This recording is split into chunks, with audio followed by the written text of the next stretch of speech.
Thousands of years before Darth Vader, two Jedi began walking down the same path. One started building an army, the other started gathering followers. Both believed they were still serving the Force. Both believed they were still in control. But by the time the Jedi Order realized what was happening, one of them commanded the most feared warriors in the galaxy, and the other had already taken the title the Sith had been waiting centuries to reclaim. This is Star Wars, Tales of the Jedi, the Sith War. The Empress Teta system is in chaos. The Krath are expanding. The Republic is reacting. The Jedi are stretched thin. And then, out of nowhere, Mandalorians descend like a natural disaster. Not diplomats, not philosophers, they were crusaders. They hit Tetan targets on basilisk war droids, semi-intelligent assault mounts built for terror and speed, dragging behind them something the Krath barely understand: an atomic compression bomb. To the Krath, war is sorcery and politics. To Mandalore, war is religion. And that's the problem. Because this attack doesn't fit Ulic Qel-Droma's plan. Ulic isn't just a Jedi anymore. He's a warlord inside a growing dark side machine.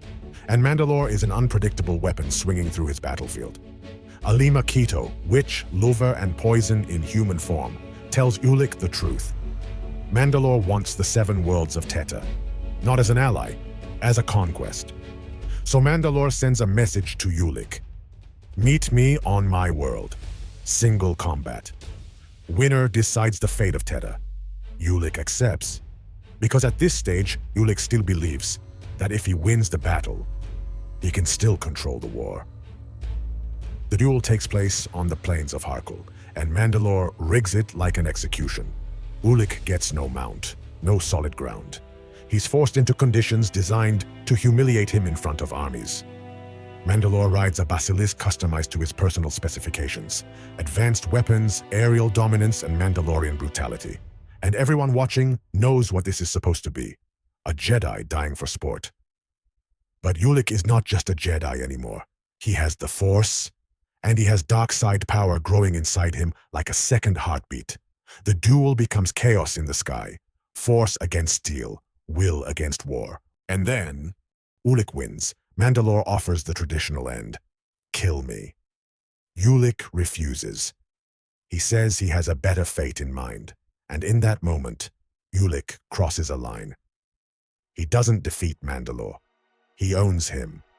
Mandalore and his clans become Ulic's, which means Ulic now commands the most feared shock troops in the galaxy. And the Sith War stops being a threat and becomes a certainty. While Ulic builds an army, Exar Kun builds something far more dangerous: believers.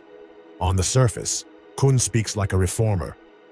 He tells young Jedi the Order has grown cautious, stagnant, afraid of its own potential.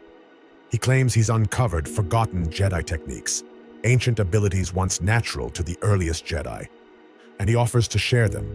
Not with everyone, only with true Jedi brave enough to join him. Some question him. He's still an apprentice. Master Vodo hasn't declared him a master. Kun smiles and keeps talking. Because Kun doesn't need rank. He needs curiosity. He needs ego. He needs Jedi who secretly want to be told, "You're special, and your masters are holding you back." And it works. Jedi gather around him. They listen. They lean in.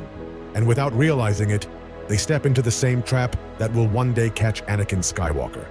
The trap of forbidden power dressed as destiny.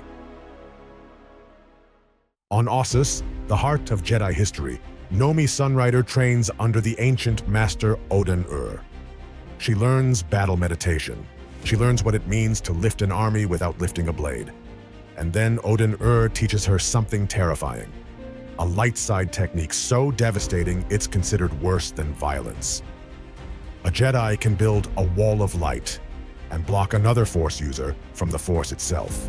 Not kill them, not injure them, sever them. A spiritual prison, a permanent silence. Oden-Ur also guards a priceless danger: a Sith Holocron, locked away for centuries. And that Holocron reacts. Because Exar Kun arrives. The Sith artifact glows brighter, as if it recognizes its owner. Odan senses darkness. He resists. He reaches deep into the light, but Kun is already beyond the edge. He declares himself Dark Lord of the Sith, and the oldest Jedi on Ossus falls. And he steals the Holocron, walking out of the Jedi's greatest library with the most dangerous knowledge in the galaxy. Then he returns to his followers wearing Odan robe, carrying his staff, and claims it was a gift, a passing of the torch, a symbol, a lie.